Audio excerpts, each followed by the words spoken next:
इस समय भारत रत्न की बारिश हो रही है। ऐसा पहली बार है जब किसी साल 5 लोगों को भारत रत्न देने का ऐलान किया गया है। इन 5 लोगों में 4 नाम तो पूरी तरह से राजनीतिक है, चाहे कर्पूरी ठाकुर हो, पीवी नरसिम्हा राव, लाल कृष्ण आडवाणी, चौधरी चरण सिंह, सभी राजनीतिक पुरोधा रहे हैं। वहीं एक 5वां नाम MS स्वामीनाथन का है, जो गैर राजनीतिक चयन से है।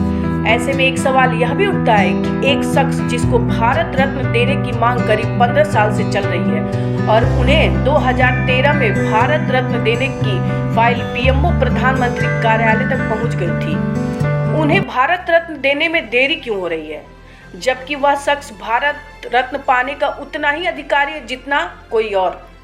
जी हाँ, बात कर रहे हैं हॉकी के जादूगर मेजर ध्यानचंद की। मेजर ध्यानचंद को साल 2013 में करीब भारत रत्न देने का फैसला हो गया था, लेकिन अंतिम क्षणों में वह फैसला पलट गया और उसके बाद क्रिकेट के भगवान कहे जाने वाले सचिन तेंदुलकर को भारत रत्न देने का ऐलान कर दिया गया। प्रधानमंत्री नरेंद्र मोदी ने जब से सत्ता संभाली है, वह लीग से हटकर काम कर रहे हैं।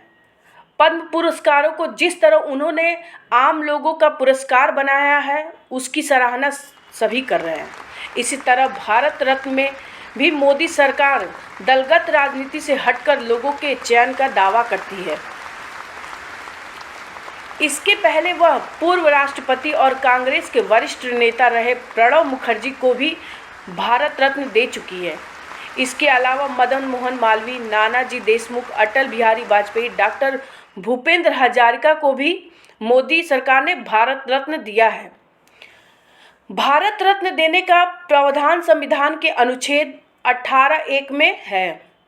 1954 में भारत रत्न पुरस्कार की स्थापना हुई और नियमों के मुताबिक एक साल में 3 ही पुरस्कार दिए जाते हैं, लेकिन मोदी सरकार ने इस बार देश की 5 हस्तियों को भारत रत्न देने का ऐलान किया है। इससे पहले सिर्फ वो एक बार 1999 में 4 लोगों को ये सम्मान दिया गया था। शुरू में खिलाड़ियों को भारत रत्न दिए जाने का नियम नहीं था। सरकार ने भारत रत्न के नियमों में बदलाव करते हुए खेल-कूद को भी शामिल हो गया। 22 दिसंबर 2011 को इंडिया हॉकी फेडरेशन ने ध्यानचंद को भारत रत्न दिए जाने की सिफारिश की। ध्यानचंद भले ही 44 साल पहले गुजर चुके हैं, लेकिन उनकी उपलब्धियां सनातन की तरह जिंदा हैं। वे भारत के राष्ट्रीय खेल हॉकी के पर्याय हैं। हर साल उनके जन्म दिवस राष्ट्रीय खेल दिवस मनाया जाता है। इस दिन खिलाड़ियों को खेल पुरस्कार से सम्मानित किया जाता है। उनके नाम पर खेल में आजीवन उपलब्धि के लिए खेल मंत्रालय द्वारा मेजर ध्यानचंद पुरस्कार दिया जाता है। उनके बेटे अशोक ध्यानचंद 2012 से ही खेल मंत्रालय और सरकार से अपने पिता को भारत रत्न दिए जाने की मांग कर रहे हैं। 89 सांसद उनको भारत रत्न पुरस्कार देने के लिए पूर्ण में पत्र भी लिख चुके हैं। 3 ओलंपिक में भारत को हॉकी का गोल्ड मेडल दिलाने वाले ध्यानचंद ने भारत का गौरव उस वक्त बढ़ाया जब भारत गुलाम था। यही नहीं, उन्होंने हिटलर का ऑफर भी ठुकराते हुए 2 टूक कहा था, हिंदुस्तान में खुश हूँ। लेकिन जिस तरह से अभी तक ध्यानचंद को भारत रत्न देने में देरी हुई है, उससे एक पात्रता की कमी खलती है।